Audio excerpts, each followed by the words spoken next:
convinced that I have the worst timing possible when I decide to take a day trip or any time off when it comes to content, because every single time it happens, something big comes out, and yesterday, or I guess Friday into yesterday, was no exception because we got update 1.06 for Modern Warfare. And while the update itself didn't really do much in the way of huge fixes, in fact, some of those fixed things are still in fact busted, what it did do was compound on top of that already large list of leaked maps we talked about the other day, bringing our total to a whopping 38 that we have already seen leak in the first week and a half of launch for the game.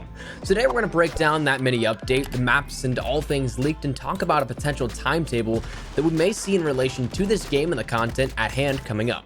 While we go on, do let me know what you think down there in the comment section down below. And if you're new to the channel, do be sure to hit that subscribe button if you're part of that nearly 67% of viewers that aren't subscribed to stay up to date with daily content and all the happenings in Modern Warfare. But anyways, let's get into it. Yesterday's update for Modern Warfare was around 1.8 gigabytes of a download, and for that sizing, there really wasn't a whole lot that was truly changed out. When you think of a nearly 2 gigabyte worth of data, I'm sure that you don't think about a few technical fixes and a playlist update. But yesterday's update changed the Xbox stability issue, hopefully issuing more fixes to prevent crashes and more stability across the platform as well as the other platforms as well. It changed out battle chatter being removed from tactical one life modes, APCs and tanks in ground war no longer award points towards a nuke streak. There was a fix for charms affecting weapon performance when firing from the hip. Claymores are now able to be disabled for 3 seconds with stun grenades. There was a footstep adjustment to tame third-person footsteps, and that will now filter out based on occlusion more. There was a fix to the tactical insertion bug, which caused players to spawn out of bounds in the enemy's HQ. There's a fix for gold camo not unlocking on the 357, and finally there was a playlist update of NVGs with TDM, ground war, gunfight, kill confirmed, and free-for-all. Now the big things to note here out of this were those Xbox stability issues, which I've heard are still persisting and there's still plenty of crashes happening.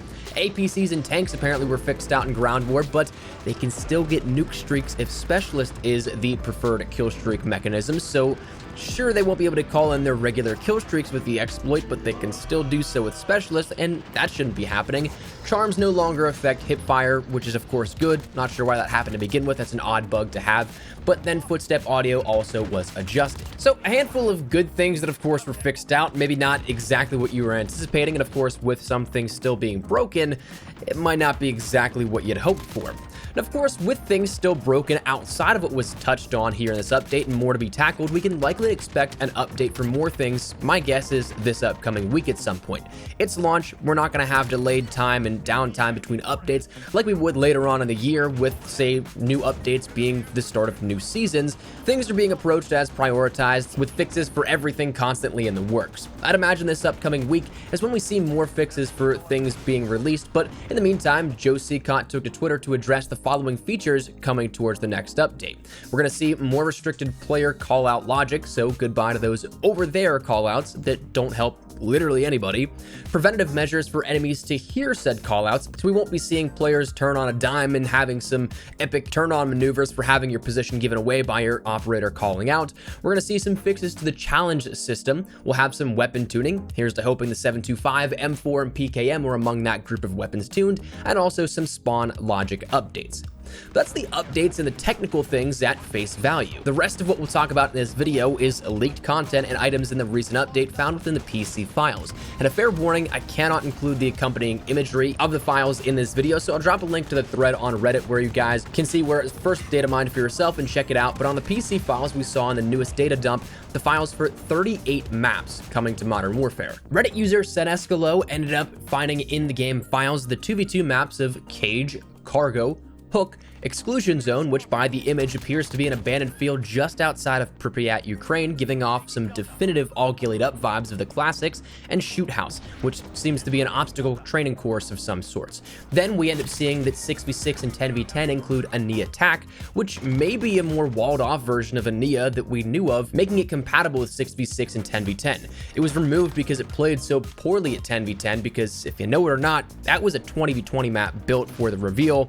It does not work with any less, so a tactical version of this may mean a more compact variation of a Nia. Additionally, we saw Crash, Dam, Kronvik Farmland, Gulag, Hospital, Layover, Lowline, Lumber, Malishev, Millbase, Oasis, Port, Prison, Vrivna, Shipment, Shipment Day, Shipment Night. All three of these actually had 3 different MP file denominations, which is strange, but seems to indicate they're all different maps, hence why we may have 3 of them in the current list. Then we had Slums, Stadium, Subbase, Super, Urzikstan, Torres, Transit, TV Station, Farida, Rust, Takedown, and Borderline, with a ground war map listed of Smetna Farms. There also were 2 other ones which I would imagine are trial maps, that being Gun Course and Marksman Range. So that's a lot to process. But let's break down the rest of this into easily digestible pieces. The map types, maybe returning classics as well as new ones, potential frequency and drop rates of these maps, and the scope of these maps for the third topic, how likely it is to be near the complete list of all the DLC coming throughout the entire year. Firstly, content style. There's plenty of remakes or remasters or reimaginations that we see in this list.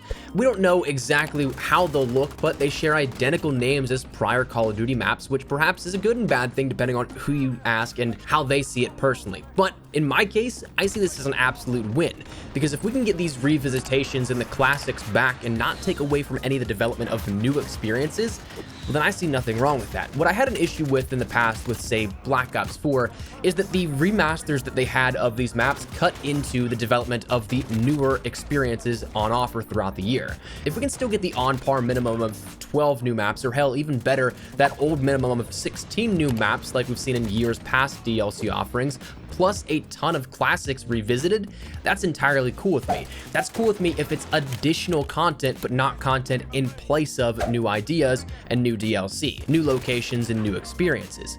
That's also not to say, though, that these may just be legacy code. Brutally honest, I don't see that being the case, that this would be legacy code, since the original Modern Warfare through Modern Warfare 3 have primarily been washed away in recent years, but to play devil's advocate, it sure is a possibility. But there's a lot of prospect of returning maps here that players have been asking for quite some time. But I also mean, like, with returning likes of things like Crash, Shipment, Slums, Subbase, TV Station, which may be playing on broadcast from COD 4 and Rust in that list, theoretically, these could be pairings for maybe the first 6 DLC offerings. I think it'd be really cool if a DLC dropped with pairing maps of a new and a returning map to see sort of coupled DLC pairing drops. But who's to say that's even how it happens? Which brings me to the next topic that I want to touch on, the potential frequency of drops and how they may drop at all. Let's preemptively enter the final portion of my discussion here also, and assume this is all of the DLC maps we'll see throughout the year. Spoiler alert for the next section, I don't think that's the case at all, but let's just say these are all actual maps, none are legacy code, and all of these are coming. This is all of them. How could we see this happen? Well, 38 maps is by and far way more than we've ever seen in COD history for DLC. Normally we'll see about 12 to 16 maps post-launch, but 38?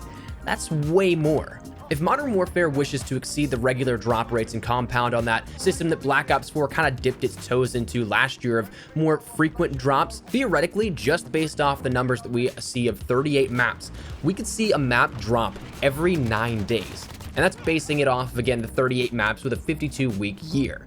But I don't think that that will be the case. I think that it honestly would likely be something more like perhaps bi-weekly drops or maybe even monthly drops, similar to what we'd seen in the past with COD Elite. Which, side note, I'm kind of blown away talking the DLC plans here that we haven't heard any real information on how content will be dispersed throughout the year, outside of the fact that it will be 1, free for all players, and 2, released for all players at the same time.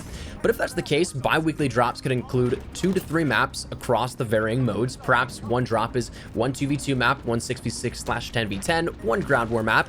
Perhaps another drop is 3 6v6 maps. Perhaps another one is 2 6v6 maps and a ground war. You get the picture. You get where I'm going with this, but if every single map listed is coming into the game as face value suggests, we could genuinely be in for the most DLC that we have ever seen in Call of Duty. And that leads me to the last topic of discussion here that I want to touch on in today's video. Do I expect all of these to make it? Honestly, I have no idea. This seems like a ton of content and a ton up front, way more than we've ever seen at this point in time in game files at any given point during any year of Call of Duty. So could some of these be cut? Sure, a ton of things get cut throughout the years. Ideas, weapons, modes, perks, maps. Some things just never see the light of day, even with having assets so ingrained in the game files that they can't help but be found. But what is absolutely key to remember is that it's November 3rd.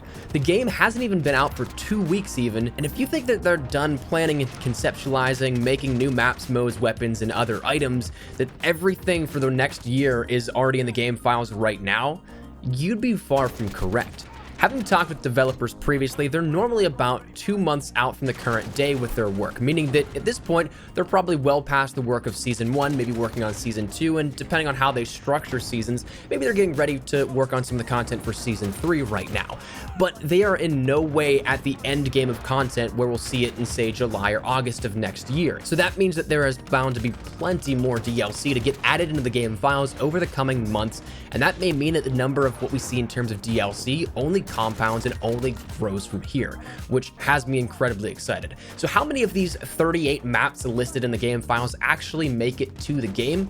Well, we have no idea. Some of this stuff obviously is also from Spec Ops, so the maps could be just ported over. A lot of Ground War actually is stuff from Spec Ops, and same with the BR map, which could be some of these map listings as well. But what we see is a ton of content up on deck, and I am really hoping for something very soon just because of how much there is now.